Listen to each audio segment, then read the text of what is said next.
Donc moi c'est Sophie, j'habite en France, je suis professeure de japonais depuis 2013 et j'ai lancé un blog sur l'apprentissage du japonais pour aider les personnes qui veulent se lancer dans la langue japonaise mais qui n'ont pas forcément de base ou bien qui cherchent tout simplement à s'améliorer.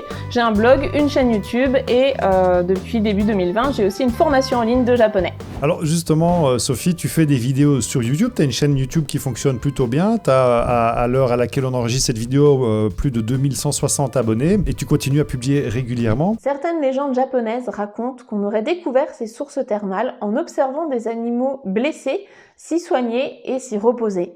D'ailleurs, les macaques de Jigokudani, la vallée de l'enfer au Japon, ont l'air de beaucoup les apprécier. Et si vous preniez quelques minutes pour vous, juste le temps de cette vidéo, suivez-moi, je vous emmène au Japon direction les onsen.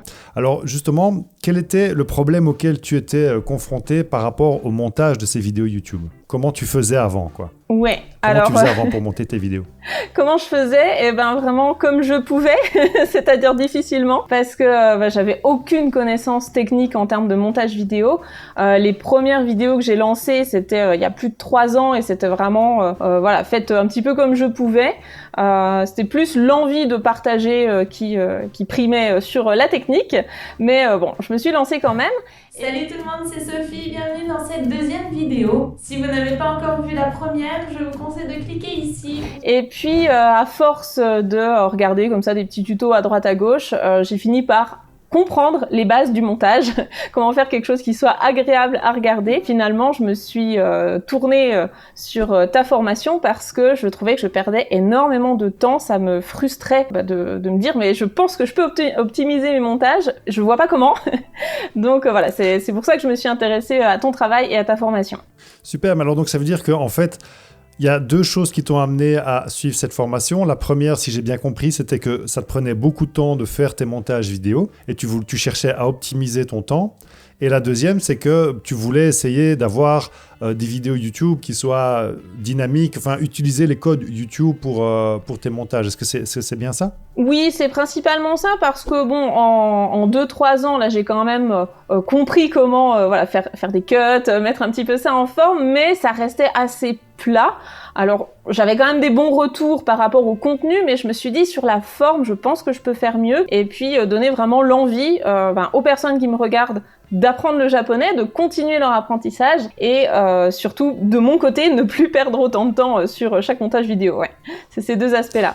Super. Et c'est vrai que par rapport à ce que tu dis dans l'apprentissage, il y a un truc qui est important et qui est vraiment un levier puissant dans la vidéo, c'est qu'on peut vraiment améliorer notre pédagogie grâce au montage, grâce aux inserts d'images, d'illustrations notamment, par rapport au titre aussi, pour essayer de bien séquencer les différentes parties. Et donc toi, est-ce que c'est quelque chose, après avoir suivi la formation, tu t'es dit, tiens, ma pédagogie, je vais aussi l'améliorer grâce à ça ? Oui, clairement. Et puis ça se ressent aussi dans la qualité de ma formation en ligne parce que les premières vidéos, les premiers cours, j'avais pas encore suivi ta formation, donc bon, ça c'est quand même regardable, c'est largement suffisant. Mais au fur et à mesure, et bien maintenant que mes cours, je les crée aussi grâce à tout ce que j'ai pu apprendre, les cours aussi sont de meilleure qualité. Ouais. Je trouve que, en tout cas, c'est beaucoup plus agréable à regarder. Est-ce que tu as hésité avant de t'inscrire à la formation montage vidéo YouTube gagnant ? Je pense comme toutes les inscriptions dans des formations, on hésite quand même un petit peu. On se dit bon, est-ce que déjà je m'accorde le temps de regarder et de suivre cette formation ? Est-ce que j'ai envie aussi de dépenser mon argent là-dedans, hein, c'est normal, c'est un achat. Et j'ai un petit peu hésité, puis finalement je me suis dit honnêtement, si ça peut m'économiser de nombreuses heures derrière et des frustrations, parce que ça se compte aussi. C'est pour ça que je me suis inscrite. C'est vraiment pour essayer d'optimiser au maximum mon temps et puis de gagner aussi en qualité de vidéo. Super. Alors, est-ce que tu es contente d'avoir franchi le pas aujourd'hui ? Oui, surtout au niveau de gestion de temps, principalement. Toutes les astuces que tu nous donnes dans le module 1, quand j'ai découvert ça, je me suis dit, mais ça paraît évident, mais il faut le savoir. Parce que quand on le sait pas, on peut pas l'inventer. Et moi, voilà, pendant 2 bonnes années, je faisais mes petites bidouilles comme ça, à refaire chaque action pour chaque vidéo. Et je me dis, mais le temps que j'ai perdu à faire ça, alors que c'est tout bête, mais une fois qu'on l'a mis en place, vraiment ça économise et du temps et ça économise en termes de frustration, quoi. Génial. Alors, quand tu dis économiser du temps, c'est vrai que quand on est youtubeur, ben, on essaye en tout cas de publier régulièrement du contenu.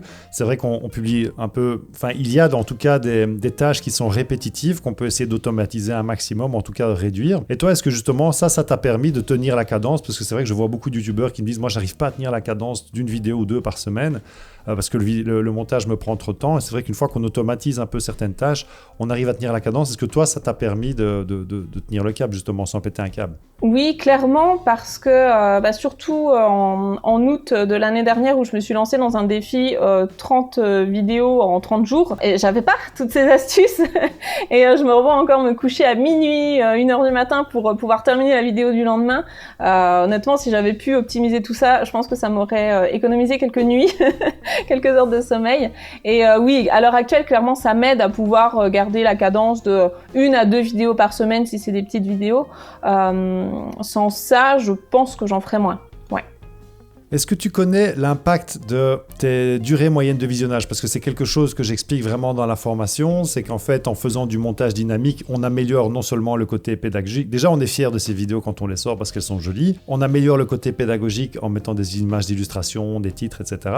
Mais aussi, on stimule l'œil du spectateur, tu vois, en justement essayant parce que le problème des youtubeurs, c'est qu'on n'a qu'une seule caméra pour se filmer, donc on utilise un petit peu des astuces pour rendre ce montage dynamique et du coup essayer d'augmenter les durées moyennes de visionnage. Alors, est-ce que tu as déjà eu l'occasion de te plonger un peu dans tes statistiques et regarder si les vidéos avec des montages dynamiques ont augmenté tes durées moyennes de visionnage? Alors comme moi, ça fait seulement 4 mois que je me suis inscrite à ta formation, j'ai sorti une douzaine de vidéos vraiment dans lesquelles j'ai appliqué tes conseils. Il y en a quelques-unes qui sont un petit peu à part. Sur ces vidéos-là, j'ai des chiffres à te donner. Après, j'ai pas forcément comparé avec toutes mes autres vidéos qui sont beaucoup plus anciennes. Mais là, en tout cas, sur ces vidéos-là, je suis à 37% de visionnage, une moyenne de 5 minutes 12 à peu près. Donc c'est pas mal, je pense. Tu me diras. Oui, c'est très bien. C'est très bien. Ouais. Dès que tu es au-dessus des 30%, c'est très bien. Ouais, ok. Bon, c'est cool. Donc c'est super, ouais.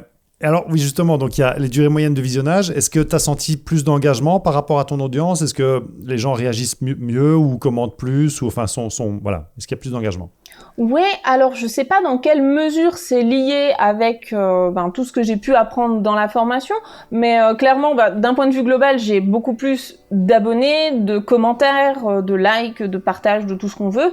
Là, je sens que vraiment la chaîne, elle est en train de décoller gentiment, donc c'est chouette. Après, j'ai eu des bons retours quand même, vraiment pour la qualité du montage, que c'est plus dynamique, plus sympa, les petits panneaux, tout ça qui font envie. Donc ouais, j'ai eu des bons retours là-dessus.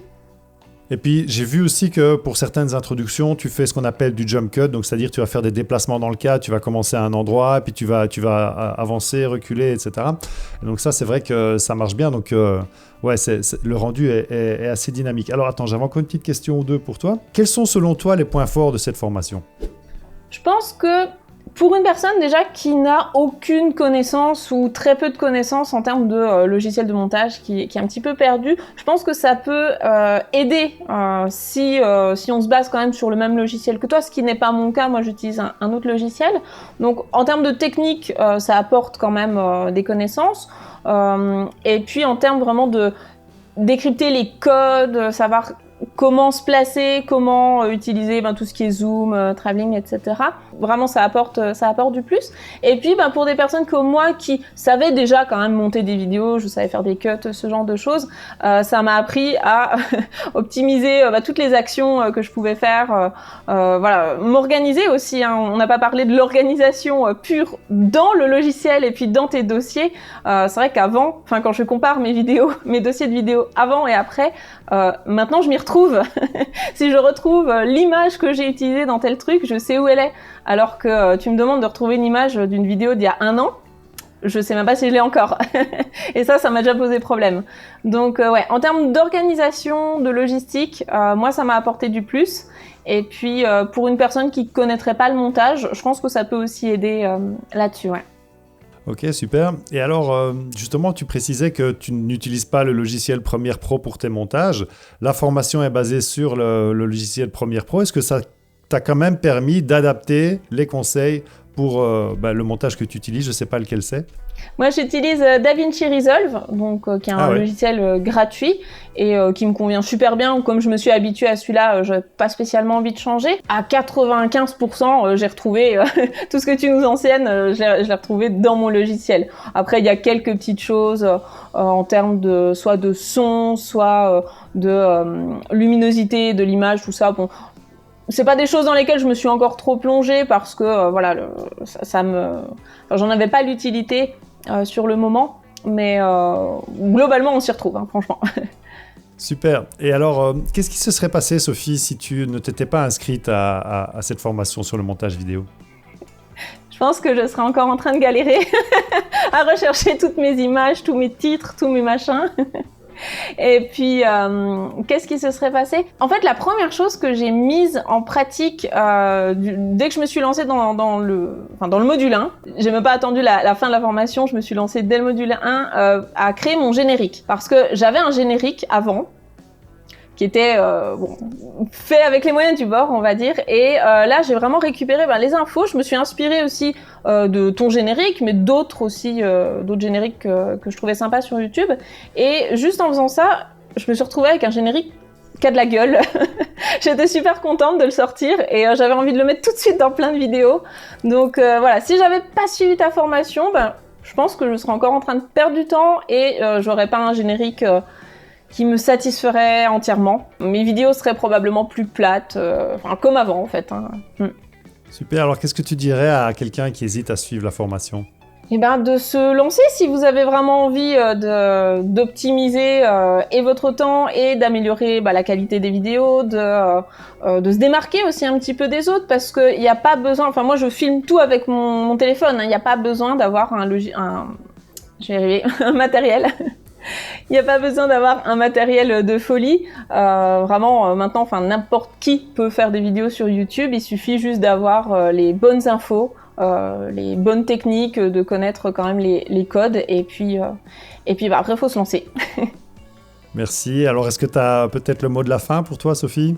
Le mot de la fin, déjà merci pour tes conseils, pour ta formation, même pour les conseils que tu partages sur ta chaîne, hein, qui me sont toujours utiles avant et après la formation. Je m'en sers encore beaucoup. Et puis j'espère que mes vidéos pourront aider beaucoup de débutants à se lancer dans le japonais et puis à faire découvrir la culture japonaise. Super, merci beaucoup Sophie. Merci à toi. À bientôt. Hein. À bientôt. Salut. Matane.